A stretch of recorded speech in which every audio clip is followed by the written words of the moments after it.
Yo, what's up, y'all? This is me, DMC, in a place to be, and I just want to let you know one thing. This is the place to be right here on the Mike Nice Talking the Talk Show, because this is the place to be. Mike Nice, thank you. This is a June Chisel production.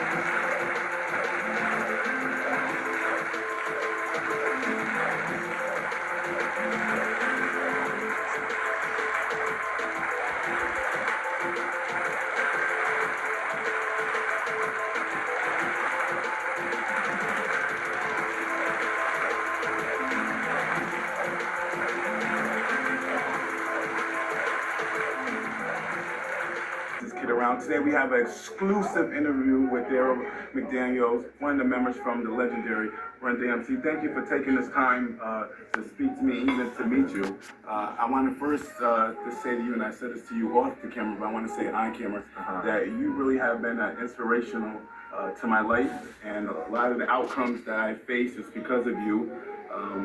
For all my viewers out there, they know I'm adopted, but just to reiterate, I am adopted, and I was adopted at the age of 4. And like I was telling you, I knew the whole process. I knew I was adopted, and I was so eager to find my biological mother, my siblings, and my father. But I was kind of scared, you know, because you have that little.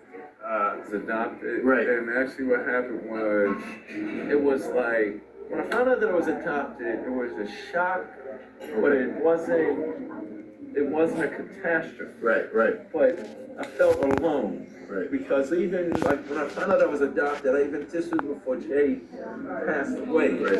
And I went to Run Jay and I was like, yo, I just found out that I was adopted. Yo, this is crazy. You know what that means? And you know, the possibilities that I got mother, father, brothers, whatever. They said what people will immediately say, which makes sense. Run Jay was like, oh, dude, it ain't no big deal. Life in the band is your mother and father, talking about my adopted parents. Right. Where do you see hip hop going in the next 5-10 years? Well, the change, it's always going to be change, right, because this definitely has to change because it's an art form. Right. The evolution of it, where I see it going in 5 years, I guess as a commercial entity, right, something to be so profited off, that's over. Right. You know, that whole, oh man, he's gonna sell 15 million albums and stuff, that's over. I mean, in my opinion now, anything's possible. But I think hip hop now is where rock and roll is at now. Right. You have all of these different generations of it, right, but then you have a dominant generation right now, which I mean is dominating commercially. Once that's exhausted, I see you'll be able to go see Africa Bambaataa, right, Run D.M.C, Wu-Tang, Lil Wayne, and the New Guy. Right. Like, you know, when you look at rock and roll, there's on a level where you could go see, you know, you could go see The Who, right, you could go see Bruce Springsteen, you could go see Dave Matthews, you know, some of the top grossing rock tours. Right. It's all old school rock. Right. I know. What transition made that? Like, what was the transition? The money. People just want to rap to get the money. Right. Now that's cool. Right. Like we was rapping and we was happy to sell records and you know, get paid for live shows. Right. But they completely forget about their responsibility. Right. It's cool to go and say, I want to be a rapper and go into show business. Right. But it's not cool to not be responsible. And what I mean by that is you don't not now. It's kind of like what Barkley said, that, yo, I'm Charles Barkley, I don't gotta be a role model, I gotta be, your parents, that. Right. But we can't say that with hip hop, because the kids ain't looking at the parents, they ain't looking at the preachers, they ain't looking at the teachers, they ain't looking at the parents. Ah! You think about, So, listen, you can go have your fun. Right. You can go do your strip club record, you can do your party record, you can do your X-rated record. Right.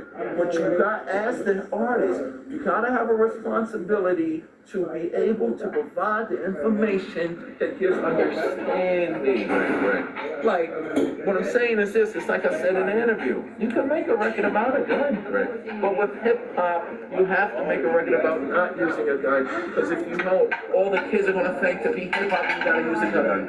Okay. So that's what I was trying to get across. Like I said, it's not what the rappers is saying that's messed up. The problem with what the rappers is saying is all you hear is the same rappers saying the same thing over and over. Right. Where is that other thing that is saying the other side to the coin? Right. Now, I want to know, and I'm eager to ask you this: who inspires you? Because I noticed that when you talk, you're always inspirational, and you have a message that you like to reach out. You say you talk to middle school and you talk to high school and you talk to all different ages. Who inspires you? John Lennon, or Sarah McLachlan.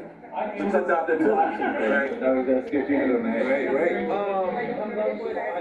Run D.M.C, you guys are icons to millions and millions of people out there, and your music is always going to stand the test of time, and what you're doing as a solo artist is great. But can you name me one of your memorable moments of Run D.M.C? The most memorable moment of Run D.M.C. Wow, as Run D.M.C, the most memorable moment, which doesn't, it has to be the Rock and Roll Hall of Fame.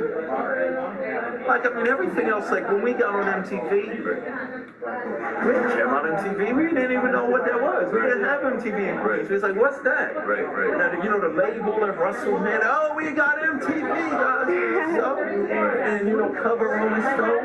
We didn't even read Rolling Stone. It's like, y'all got the covers first, right? Our whole thing was, could we get on? Right. We just wanted to rock, and that's what I mean. It's cool to come in the showbiz and say, I can do this well and I'm gonna get my money, but don't ever use your responsibility. But the reason why the Rock and Roll Hall of Fame is the most memorable moment is because you gotta think about this. When hip hop first started, they used to ask me, Running J, even when we had Walk This Way, Raising Hell for Adidas, even when we was killing, they would always go, excuse me, where do you guys think you'll be in 5 years?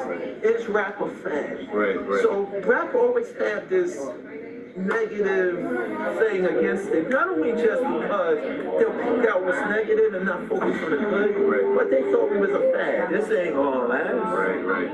Run D.M.C, big Walk This Way guys. Go the open, which is like disco, gangster rap, things fad. But we embrace rap from a cultural, creative presentation as an art. So, what's to be inducted into the Rock and Roll Fame? Two questions. The death of Jay, how did that affect the group?